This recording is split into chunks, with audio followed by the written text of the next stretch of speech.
মানিক মে এভিনিউয়ে নতুন রাজনৈতিক দলের অভিষেক অনুষ্ঠান ঘিরে চলছে প্রস্তুতি। সেখানকার খবর জানাতে সরাসরি যুক্ত হচ্ছেন সহকর্মী আমান নবী। যাচ্ছি তার কাছে। আমান,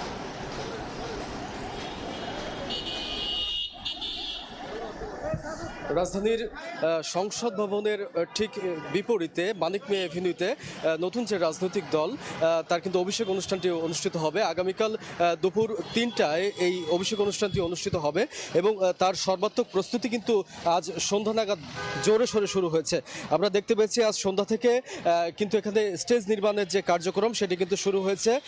পাশাপাশি 22টি শর্তে আজ সন্ধ্যায় কিন্তু অনুমতি দিয়েছে ডিএমপি এই সমাবেশ করার জন্য।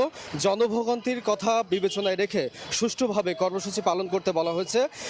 এখানে স্টেজ নির্মাণের যে কাজ চলছে আগামীকাল সকাল থেকে সেটি কিন্তু যান চলাচল বন্ধ করে দিয়ে সড়কের মধ্যেই কিন্তু স্টেজটি নির্মাণ করা হবে।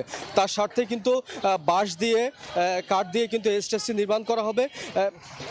তার জন্য কিন্তু কার্যক্রম চলছে। আমরা যতটা দেখতে পেয়েছি সন্ধ্যা থেকেই কিন্তু এখানে কার্যক্রম কিন্তু জোরে সোরে শুরু হয়েছে এবং রাত জুড়েই কিন্তু এই কার্যক্রমটি চলবে। যান চলাচলের জন্য কিন্তু সকাল থেকেই কিন্তু ব্যারিকেড দেওয়া হবে, সেটি কিন্তু বন্ধ করে ভিন্ন সড়ক ব্যবহার করতে বলা হয়েছে সাধারণ মানুষের চলাচলের জন্য। এখানে কিন্তু নিরাপত্তা বলয়টি খুব মজবুত রাখা হয়েছে। শুনতে বলা হয়েছে প্রায় 250 জন স্বেচ্ছাসেবী থাকবেন।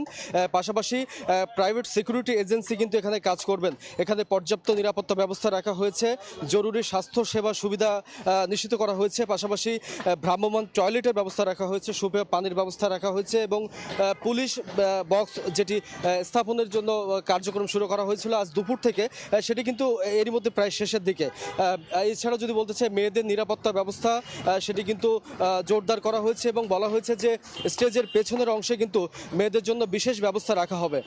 আমরা জানতে পেরেছি বিদেশি কূটনৈতিক এবং সব দলের রাজনৈতিক নেতাদের কিন্তু দাওয়াত দেওয়া হবে। তারা কিন্তু এখানে কিন্তু কাল উপস্থিত হবেন। প্রধান উপদেষ্টা কিন্তু দাওয়াত গ্রহণ করেছেন, হয়তোবা তার উপস্থিতিও আমরা দেখতে পারি। কাল সকাল থেকে কিন্তু এই স্টেজটি এই সড়কে কিন্তু নির্মাণ করা হবে এবং তার জন্য সমস্ত ব্যবস্থা কিন্তু এই রাতের মধ্যে গ্রহণ করা হচ্ছে। এই ছিল মানিক মে এভিনিউ থেকে আমার কাছে সবশেষ।